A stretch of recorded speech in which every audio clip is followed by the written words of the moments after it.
गौरीपुत्र गणेश भगवान की जय। प्रेम से बोलिए श्री सत्यनारायण भगवान की जय। श्री सत्यनारायण कथा का उल्लेख स्कंद पुराण के रेवा खंड में मिलता है। श्री सत्यनारायण कथा में 5 अध्याय और 170 श्लोक संस्कृत भाषा में मिलते हैं। श्री सत्यनारायण भगवान की कथा में संकल्प को भूलना और प्रसाद का अपमान करना, यह दोनों प्रमुख विषय हैं। सत्यनारायण भगवान की कथा के 5 अध्यायों में बताया गया है कि सत्य का पालन ना करने से कई प्रकार की समस्याएं आती हैं। इसीलिए सदैव सत्य व्रत का पालन करना चाहिए। श्री सत्यनारायण भगवान की कथा भगवान श्री विष्णु के सत्यनारायण रूप की महिमा और कृपा का वर्णन करती है। इसका श्रवण और पाठ जीवन में सुख समृद्धि, शांति और हर प्रकार की समस्याओं से मुक्ति की कामना के लिए किया जाता है। कथा के पीछे ऐसा विश्वास है कि सत्य की आराधना और भगवान की महिमा का गुणगान करने से भक्तों के सारे कष्ट दूर हो जाते हैं और उनके जीवन में सदैव सुख और समृद्धि बनी रहती है। प्रिय श्रोताओं, आज हम इसी विश्वास और श्रद्धा के साथ इस पवित्र कथा का आयोजन कर रहे हैं ताकि हम सब पर भगवान सत्यनारायण की कृपा बनी रहे और हम सभी के जीवन में सुख शांति और समृद्धि का आगमन हो।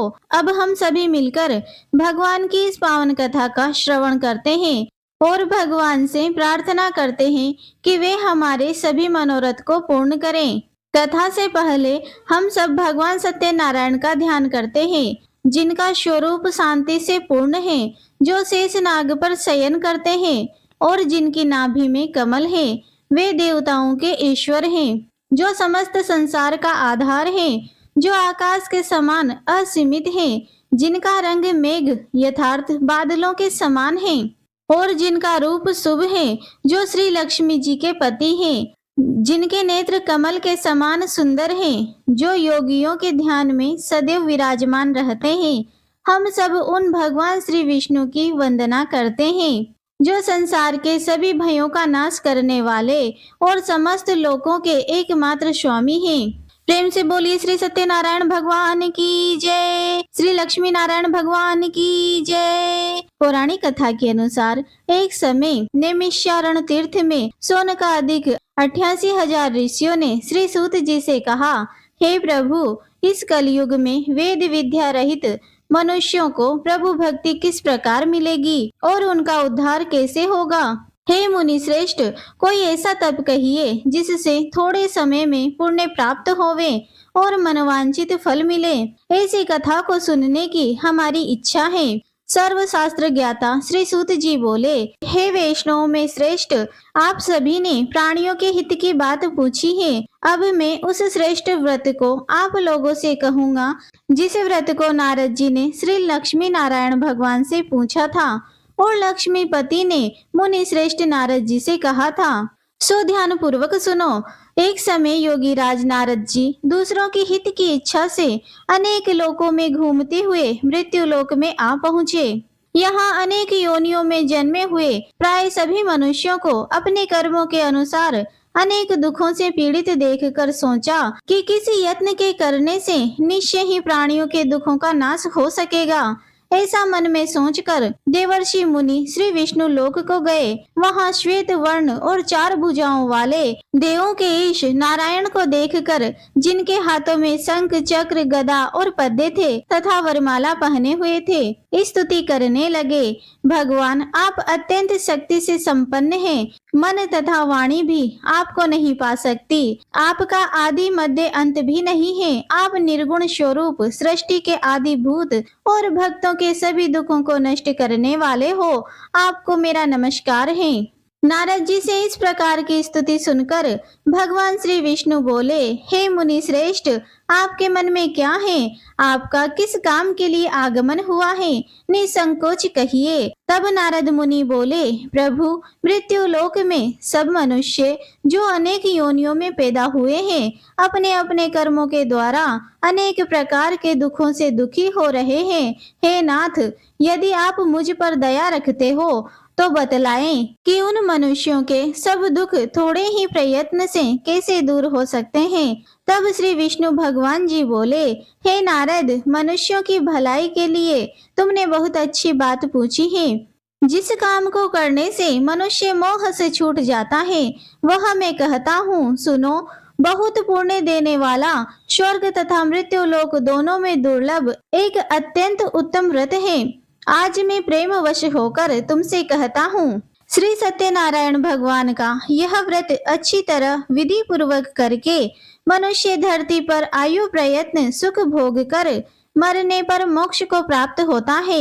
श्री भगवान के वचन सुनकर नारद मुनि बोले, हे भगवान, उस व्रत का क्या फल है, क्या विधान है, और किसने यह व्रत किया है, और किस दिन यह व्रत करना चाहिए, विस्तार पूर्वक कहिए। भगवान विष्णु बोले, हे नारद, दुख शोक आदि को दूर करने वाला, धन धान्य को बढ़ाने वाला, सौभाग्य तथा संतान को देने वाला, यह सब स्थानों पर विजय दिलाने वाला है। भक्ति और श्रद्धा के साथ किसी भी दिन मनुष्य श्री सत्यनारायण भगवान की प्रातः काल के समय ब्राह्मणों और बंधुओं के साथ धर्म परायण होकर पूजा करे।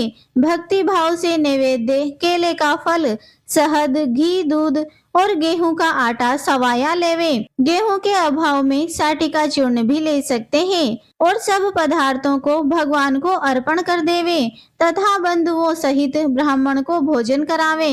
पश्चात स्वयं भोजन करें। रात्रि में नृत्य गीत आदि का आयोजन कर सत्यनारायण भगवान का ध्यान करते हुए समय बिताए। इस तरह व्रत को करने पर मनुष्यों की इच्छा निश्चय ही पूरी होती है। विशेष रूप से कली काल में भूमि पर यही मोक्ष का सबसे सरल उपाय है। प्रेम से बोलिए श्री सत्यनारायण भगवान की जय। श्री सत्यनारायण व्रत कथा का प्रथम अध्याय संपूर्ण। दूसरा अध्याय। श्री सूत जी बोले, हे ऋषियों, जिसने पहले समय में इस व्रत को किया है उसका इतिहास मैं कहता हूँ, ध्यान पूर्वक सुनो। सुंदर काशीपुरी नगरी में एक अत्यंत निर्धन ब्राह्मण रहता था। वह भूख और प्यास से बेचैन हुआ नित्य पृथ्वी पर घूमता था। ब्राह्मणों से प्रेम करने वाले भगवान ने ब्राह्मण को दुखी देखकर बूढ़े ब्राह्मण का रूप धारण करके उसके पास जाकर आदर पूर्वक पूछा, हे विप्र, तुम नित्य दुखी होकर पृथ्वी पर क्यों घूमते हो? हे ब्राह्मण, यह सब मुझसे कहो, मैं सुनना चाहता हूँ। तब वह ब्राह्मण बोला, मैं निर्धन ब्राह्मण हूँ, भिक्षा के लिए पृथ्वी पर फिरता हूँ। हे भगवान, यदि आप इससे छुटकारा पाने का कोई उपाय जानते हो तो कृपा कर मुझे बताएं। वृद्ध ब्राह्मण बोला, हे विप्र, सत्यनारायण भगवान मनोवांछित फल देने वाले हैं, इसीलिए तुम उनका पूजन करो, जिसके करने से मनुष्य सभी दुखों से मुक्त हो जाता है। तब ब्राह्मण को व्रत का सारा विधान बतलाकर बूढ़े ब्राह्मण का रूप धारण करने वाले श्री सत्यनारायण भगवान वही अंतर्ध्यान हो गए। जिस व्रत को वृद्ध ब्राह्मण ने बतलाया, मैं उस व्रत को अवश्य करूंगा, यह निश्चय कर उसे रात भर नींद नहीं आई। सवेरे उठकर सत्यनारायण भगवान के व्रत का निश्चय कर वह भिक्षा के लिए चला। उस दिन उसको भिक्षा में बहुत सारा धन मिला, जिससे बंधु बांधवों के साथ उसने सत्यनारायण भगवान का व्रत किया। इसके करने से वह ब्राह्मण सब दुखों से छूटकर अनेक प्रकार की संपत्तियों से युक्त हुआ। उस समय से वह ब्राह्मण हर मास व्रत करने लगा। इस तरह सत्यनारायण भगवान के व्रत को जो भी करेगा वह मनुष्य सब दुखों से छूट जाएगा। इस तरह नारद जी से सत्यनारायण भगवान का कहा हुआ यह व्रत मैंने तुमसे कहा है। हे विप्रो, मैं अब और क्या कहूँ? तब ऋषिगण बोले, हे मुनीश्वर, संसार में इस ब्राह्मण से सुनकर किस किस ने इस व्रत को किया, हम वह सब भी सुनना चाहते हैं। इसके लिए हमारे मन में अत्यंत जिज्ञासा हो रही है। सूत जी बोले, हे मुनियों, जिस जिसने इस व्रत को किया वह सब भी सुनो। एक समय वह ब्राह्मण धन और ऐश्वर्य के अनुसार बंधु बांधवों के साथ व्रत को करने को तैयार हुआ। उसी समय एक लकड़ी बेचने वाला बूढ़ा आदमी आया और बाहर लकड़ियों को रखकर ब्राह्मण के घर में गया। प्यास से दुखी लकड़हारा उनको व्रत करते देखकर ब्राह्मण को नमस्कार करके कहने लगा, यह आप क्या कर रहे हैं? इसके करने से क्या फल मिलता है? कृपा करके मुझे बतलाइए। ब्राह्मण ने कहा, सब मनोरथ को पूर्ण करने वाला यह सत्यनारायण भगवान का व्रत है। इसकी ही कृपा से मेरे यहाँ धन धान्य आदि की वृद्धि हुई है। ब्राह्मण से इस व्रत के बारे में जानकर लकड़हारा अत्यंत प्रसन्न हुआ। चरणामृत लेकर प्रसाद ग्रहण करके बाद में वह अपने घर को गया। अगले दिन लकड़हारे ने अपने मन में इस प्रकार का संकल्प किया कि आज गांव में लकड़ी बेचने से जो भी धन मिलेगा उसी से सत्यनारायण भगवान का उत्तम व्रत करूंगा। ऐसा मन में निश्चय कर वह बूढ़ा आदमी लकड़ियां अपने सिर पर रखकर जिस नगर में धनवान लोग रहा करते थे ऐसे सुंदर नगर में गया। उस दिन वहां पर उसे उन लकड़ियों के दाम पहले से चौगुना मिले। तब वह लकड़हारा दाम लेकर अति प्रसन्न होकर पके केले, शक्कर, घी, दूध, दही और गेहूं का चूर्ण इत्यादि सत्यनारायण भगवान के व्रत की कुल सामग्रियों को लेकर अपने घर को गया। फिर उसने अपने परिवार जनों को बुलाकर विधि के साथ भगवान का पूजन और व्रत किया। उस व्रत के पुण्य प्रभाव से वह बूढ़ा लकड़हारा धन पुत्र आदि से युक्त हुआ और संसार के समस्त सुख भोग कर अंत में वैकुंठ लोक को चला गया। श्री सत्यनारायण भगवान की जय। श्री सत्यनारायण भगवान व्रत कथा का दूसरा अध्याय संपूर्ण। तीसरा अध्याय। श्री सूत जी बोले, हे श्रेष्ठ मुनियों, अब आगे की कथा कहता हूँ, सुनो। पहले समय में उल्कामुख नाम का एक बुद्धिमान राजा रहा करता था। वह सत्यवक्ता और जितेंद्रिय था। प्रतिदिन देव स्थानों पर जाता और गरीबों को धन देकर उनके कष्टों को दूर करता था। उसकी पत्नी कमल के समान मुख वाली और सती साध्वी थी। पुत्र प्राप्ति के लिए भद्रशिला नदी के तट पर उन दोनों ने सत्यनारायण भगवान का व्रत किया। उस समय वहां एक साधु नामक वेश्य आया। उसके पास व्यापार के लिए बहुत सारा धन था। वह नाव को किनारे पर ठहराकर राजा के पास आ गया और राजा को व्रत करते देखकर विनय के साथ पूछने लगा, हे राजन, भक्ति युक्त चित्त से आप यह क्या कर रहे हैं? मेरी सुनने की इच्छा है, सो आप मुझे यह बताइए। तब राजा बोला, हे वेश्य, अपने बांधवों के साथ पुत्र आदि की प्राप्ति के लिए यह महाशक्तिमान नारायण भगवान का व्रत और पूजन में कर रहा हूँ। राजा के वचन सुनकर साधु आदर से बोला, हे राजन, मुझसे भी इसका सब विधान कहो। मैं भी आपके कहे अनुसार इस व्रत को अवश्य करूंगा। मेरी कोई भी संतान नहीं है और मुझे विश्वास है कि इस व्रत के करने से निश्चय ही मुझे संतान की प्राप्ति होगी। तब राजा से सब विधान सुनकर व्यापार से निवृत्त होकर वह आनंद के साथ अपने घर को गया। साधु ने अपनी स्त्री को संतान देने वाले इस व्रत को सुनाया और प्रण किया कि जब मेरे यहाँ संतान होगी तब मैं इस व्रत को करूंगा। साधु ने ऐसे वचन अपनी पत्नी लीलावती से कहे। एक दिन उसकी पत्नी पति के साथ आनंदित होकर सांसारिक धर्म में प्रवृत्त होकर श्री सत्यनारायण भगवान की कृपा से गर्भवती हो गई और 10वें महीने में उसके एक सुंदर कन्या का जन्म हुआ। वह कन्या दिनों दिन इस तरह बढ़ने लगी जैसे शुक्ल पक्ष का चंद्रमा बढ़ता है। कन्या का नाम कलावती रखा गया।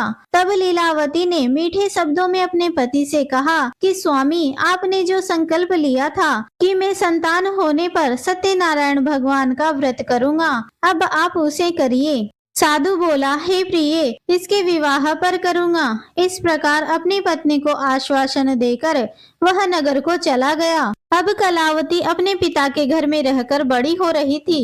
एक दिन साधु ने जब नगर में सखियों के साथ अपनी पुत्री को देखा तो तुरंत दूत को बुलाकर कहा कि पुत्री के लिए कोई सुयोग्य वर देख कर लाओ। साधु की आज्ञा पाकर दूत कंचन नगर पहुंचा और वहां पर बहुत खोज कर बहुत देखभाल कर कन्या के लिए सुयोग्य वणिक पुत्र को ले आया। उस सुयोग्य युवक को देखकर साधु ने अपने बंधु बांधवों सहित प्रसन्नचित होकर अपनी पुत्री का विवाह उसके साथ कर दिया। किंतु दुर्भाग्य से विवाह के समय भी वह उस व्रत को करना भूल गया। तब श्री सत्यनारायण भगवान क्रोधित हो गए। और साधु को श्राप दे दिया कि तुम्हें दारुण दुख प्राप्त होगा। अपने कार्य में कुशल साधु वैश्य अपने जमाता सहित समुद्र के समीप स्थित रत्नपुर नगर में गया और वहां दोनों ससुर जमाई चंद्रकेतु राजा के उस नगर में व्यापार करने लगे। एक दिन भगवान सत्यनारायण की माया से प्रेरित कोई चोर राजा का धन चुराकर भागा जा रहा था, किंतु राजा के दूतों को आता देखकर चोर घबराते हुए धन को वहीं चुपचाप छोड़कर चले गए जहां वे ससुर और जमाई ठहरे हुए थे।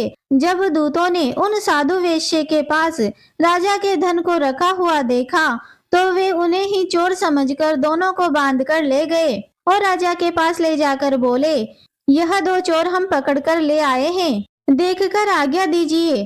तब राजा की आज्ञा से उनको कठोर कारावास में डलवा दिया गया और उनका सब धन भी छीन लिया गया।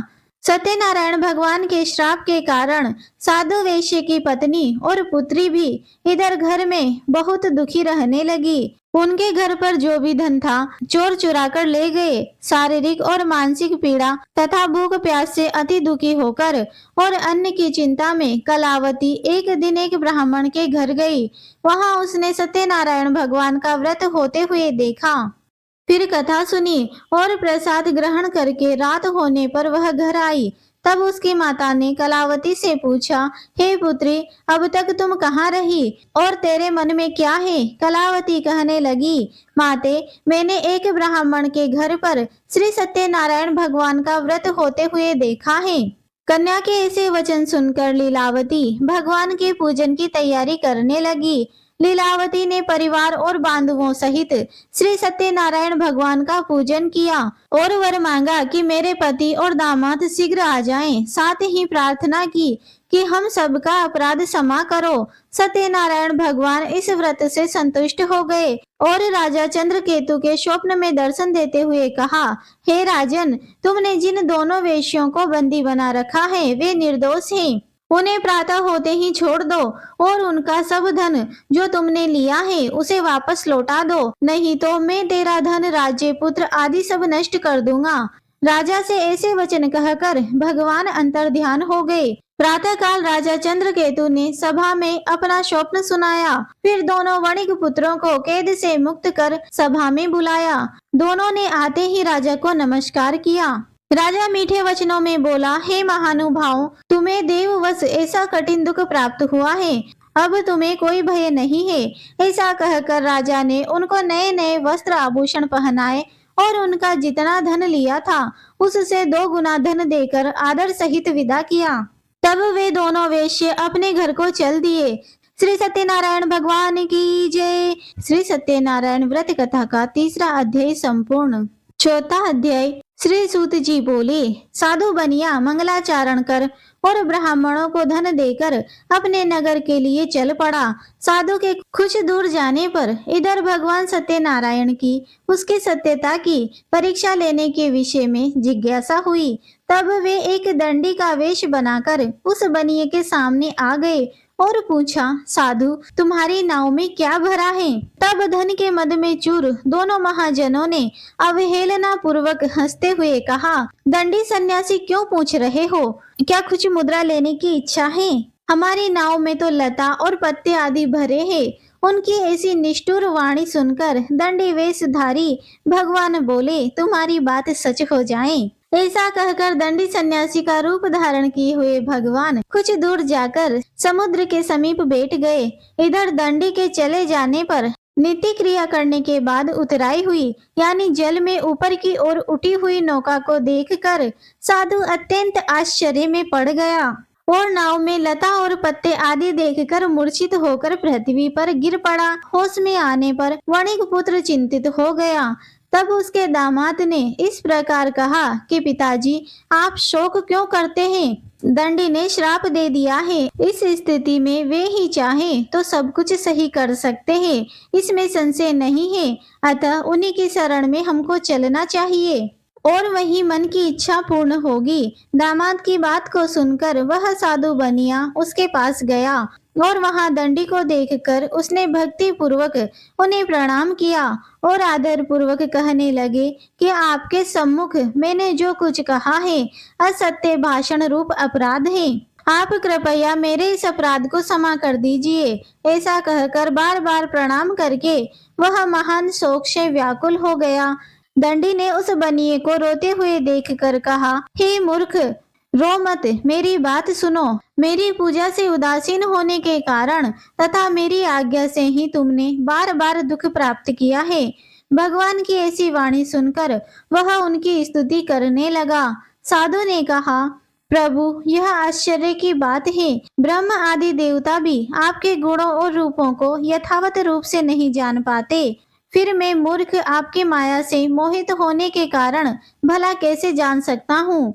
हे प्रभु, आप मुझ पर कृपा कीजिए और मुझ पर प्रसन्न होइए। मैं अपनी धन संपत्ति के अनुसार आपकी पूजा करूंगा। मैं आपकी शरण में हूँ। मेरा जो नौका में स्थित पूरा धन था उसकी और मेरी रक्षा करें। उस बनिया की भक्ति युक्त वाणी सुनकर भगवान जनार्दन संतुष्ट हो गए। भगवान जनार्दन उसे अभिष्ट वर प्रदान कर वहीं से अंतर्ध्यान हो गए। इसके बाद वह साधु अपनी नौका में चढ़ा और उसे धन धान्य से भरी हुई देखकर भगवान सत्यदेव की कृपा से हमारा मनोरथ सफल हो गया। ऐसा कहकर 100 जनों के साथ उसने भगवान की विधिवत पूजा की। भगवान श्री सत्यनारायण की कृपा से वह आनंद से परिपूर्ण हो गया और नाव को प्रयत्न पूर्वक संभाल कर उसने अपने देश के लिए प्रस्थान किया। साधु बनिए ने अपने दामाद से कहा, वह देखो, मेरी रत्नपुरी नगरी दिखाई दे रही है। इसके बाद उसने अपने धन के रक्षक दूत को अपने आने का समाचार देने के लिए अपनी नगरी में भेजा। उसके बाद उस दूत ने नगर में जाकर साधु की पत्नी को हाथ जोड़कर प्रणाम किया और उसके लिए अभिष्ट बात की। सेठ जी अपने दामाद और बंधु वर्ग के साथ बहुत सारे धन धान्य से संपन्न होकर नगर के निकट पधार गए हैं। दूत के मुख से यह बात सुनकर वह अत्यंत आनंदित हुई और उस साध्वी ने श्री सत्यनारायण भगवान की पूजा करके अपनी पुत्री से कहा, पुत्री, मैं साधु के दर्शन करने के लिए जा रही हूँ, तुम भी जल्दी आना। माता का ऐसा वचन सुनकर व्रत को समाप्त करके प्रसाद का परित्याग करके कलावती भी अपने पति का दर्शन करने के लिए चल पड़ी। इससे भगवान सत्यनारायण रुष्ट हो गए और उन्होंने उसके पति को तथा नौका को धन के साथ हरण करके जल में डुबा दिया। इसके बाद कलावती अपने पति को ना देखकर महान शोक से रुदन करती हुई पृथ्वी पर गिर पड़ी। नाव का आदर्शन और कन्या को भयभीत देखकर साधु बनिया ने सोचा, यह क्या आश्चर्य हुआ। नाव का संचालन करने वाले भी सभी चिंतित हो गए। इसके बाद वह लीलावती भी कन्या के दुख से व्याकुल हो गई और अत्यंत दुख से विलाप करती हुई अपने पति से इस प्रकार बोली, स्वामी, अभी अभी नौका के साथ वह अदृश्य कैसे हो गया। ना जाने किस देवता की उपेक्षा से वह नौका हरण कर ली गई, या फिर श्री सत्यनारायण भगवान का महात्म्य भला कौन जान सकता है। ऐसा कहकर वह अपने परिवारजनों के साथ विलाप करने लगी और कलावती कन्या को गोद में लेकर रोने लगी। कलावती भी अपने पति के नष्ट हो जाने पर दुखी हो गई और पति की पादुका लेकर उनका अनुगमन करने के लिए उसने मन में निश्चय किया। कन्या के इस प्रकार के आचरण को देखकर पत्नी सहित वह धर्म के साधु बनिया अत्यंत शोक व्याकुल हो गया और सोचने लगा, या तो भगवान सत्यनारायण ने यह अपहरण किया है या फिर हम सभी भगवान सत्यदेव की माया से मोहित हो गए हैं। अपने धन की शक्ति के अनुसार मैं भगवान श्री सत्यनारायण की पूजा करूंगा। तब सभी को बुलाकर इस प्रकार कहकर उसने अपने मन की इच्छा प्रकट की और बारंबार भगवान सत्यदेव को दंडवत प्रणाम किया। इससे दीनों के परिपालन भगवान सत्यदेव प्रसन्न हो गए। भक्त वत्सल भगवान ने कृपा पूर्वक आकाशवाणी की कि तुम्हारी कन्या प्रसाद छोड़कर अपने पति को देखने चली आई है। निश्चय ही इसी कारण उसका पति अदृश्य हो गया है। यदि घर जाकर यह प्रसाद ग्रहण करके वापस आए तो हे साधु बनिया, तुम्हारी पुत्री पति को प्राप्त करेगी, इसमें संशय नहीं है। कलावती ने भी यह दिव्य आकाशवाणी सुनी तो वह शीघ्र ही अपने घर को गई और प्रसाद ग्रहण किया। वापस आकर अपने परिवारजनों और पति को भी देखा। तब कलावती कन्या ने अपने पिता से कहा कि पिताजी, अब तो घर चलिए, देरी क्यों कर रहे हैं। कन्या की बात सुनकर वणिक पुत्र संतुष्ट हो गया और विधि विधान से भगवान सत्यनारायण का पूजन करके धन तथा बंधु बांधवों के साथ अपने घर को गया। इसके बाद पूर्णिमा और संक्रांति पर्वों पर भगवान सत्यनारायण का पूजन करते हुए इस लोक में सुख भोग कर अंत में वह सत्यपुर वैकुंठ लोक को चला गया। प्रेम से बोलिए श्री सत्यनारायण भगवान की जय। श्री सत्यनारायण भगवान व्रत कथा का चौथा अध्याय संपूर्ण। पांचवा अध्याय। श्री सूत जी बोले, हे श्रेष्ठ मुनियों, अब इसके बाद में दूसरी कथा कहूंगा, आप लोग ध्यान पूर्वक सुनिए। अपनी प्रजा का पालन करने में तत्पर तुंगध्वज नामक एक राजा था। उसने सत्यदेव के प्रसाद का परित्याग करके दुख प्राप्त किया। एक बार वह वन में बहुत से पशुओं को मारकर वट वृक्ष के नीचे आया। वहां उसने देखा कि गोपगण बंधु बांधवों के साथ संतुष्ट होकर भक्ति पूर्वक भगवान सत्यदेव की पूजा कर रहे हैं। राजा यह देखकर भी अहंकारवश ना तो वहां गया और ना उसने भगवान सत्यनारायण को प्रणाम ही किया। पूजन के बाद सभी गोपगण भगवान का प्रसाद राजा के समीप रखकर वहां से लौट आए और इच्छानुसार उन सभी ने भगवान का प्रसाद ग्रहण किया। इधर राजा को प्रसाद का परित्याग करने से बड़ा दुख मिला। उसका संपूर्ण धन धान्य और सभी 100 पुत्र नष्ट हो गए। राजा ने मन में यह निश्चय किया कि अवश्य ही भगवान सत्यनारायण ने हमारा नाश कर दिया है, इसीलिए मुझे वहां जाना चाहिए जहां श्री सत्यनारायण का पूजन हो रहा था। ऐसा मन में निश्चय करके वह राजा गोपगणों के समीप गया। विधि पूर्वक भगवान सत्यदेव की पूजा की। भगवान सत्यदेव की कृपा से वह पुनः धन और पुत्रों से संपन्न हो गया तथा इस लोक में सभी सुखों का उपभोग कर अंत में सत्यपुर वैकुंठ लोक को प्राप्त हुआ। श्री सूत जी कहते हैं, जो व्यक्ति इस परम दुर्लभ श्री सत्यनारायण व्रत को करता है और पुण्यमयी तथा फल प्रदायिनी भगवान की कथा को भक्ति युक्त होकर सुनता है, उसे भगवान सत्यनारायण की कृपा से धन धान्य आदि की प्राप्ति होती है। दरिद्र धनवान हो जाता है, बंधन में पड़ा हुआ बंधन से मुक्त हो जाता है, डरा हुआ व्यक्ति भय मुक्त हो जाता है। यह सत्य बात है, इसमें संशय नहीं है। इस लोक में वह सभी इच्छित फलों को भोग कर अंत में सत्यपुर वैकुंठ लोक को जाता है। हे ब्राह्मणों, इस प्रकार मैंने आप लोगों से भगवान सत्यनारायण के व्रत को कहा, जिसे कर कर मनुष्य सभी दुखों से मुक्त हो जाता है। कलयुग में तो भगवान सत्यदेव की पूजा विशेष फल प्रदान करने वाली है। भगवान विष्णु को ही कुछ लोग काल, कुछ लोग सत्य, कोई ईश और कोई सत्यदेव तथा दूसरे लोग सत्यनारायण नाम से कहेंगे।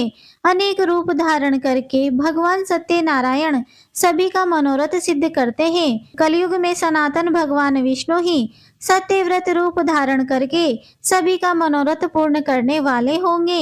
हे श्रेष्ठ मुनियों, जो व्यक्ति नित्य भगवान सत्यनारायण की इस व्रत कथा को पढ़ता है, सुनता है, भगवान सत्यनारायण की कृपा से उसके सभी पाप नष्ट हो जाते हैं। हे मुनीश्वर, पूर्व काल में जिन लोगों ने भगवान सत्यनारायण का व्रत किया था, उसके अगले जन्म का वृतांत कहता हूँ, आप लोग सुनिए। महान प्रजा संपन्न सतानंद नाम के ब्राह्मण सत्यनारायण व्रत करने के प्रभाव से दूसरे जन्म में सुदामा नामक ब्राह्मण हुए और उस जन्म में भगवान श्री कृष्ण का ध्यान करके उन्होंने मोक्ष को प्राप्त किया। लकड़हारा भील गुहों का राजा हुआ और अगले जन्म में उसने भगवान श्री राम की सेवा करके मोक्ष प्राप्त किया। महाराज उल्का मुख दूसरे जन्म में राजा दशरथ हुए, जिन्होंने श्री रंगनाथ जी की पूजा करके अंत में वैकुंठ प्राप्त किया। इस प्रकार धार्मिक और सत्यव्रत साधु पिछले जन्म के सत्यव्रत के प्रभाव से अपने दूसरे जन्म में मोरध्वज नामक राजा हुए। उसने आर्य से चीरकर अपने पुत्र की आदि देह भगवान विष्णु को अर्पित कर मोक्ष प्राप्त किया। महाराज तुंगध्वज जन्मांतर में स्वयंभू मनु हुए और भगवत संबंधी संपूर्ण कार्यों का अनुष्ठान करके वैकुंठ लोक को प्राप्त हुए। जो गोपगण थे, वे सब जन्मांतर में ब्रजमंडल में निवास करने वाले गोप हुए और सभी राक्षसों का संहार करके उन्होंने भी भगवान का शाश्वत धाम गोलोक प्राप्त किया। प्रेम से बोलिए श्री सत्यनारायण भगवान की जय, श्री लक्ष्मी नारायण भगवान की जय। श्री सत्यनारायण भगवान कथा का पंचम अध्याय संपूर्ण और इसी के साथ कथा समाप्त हुई।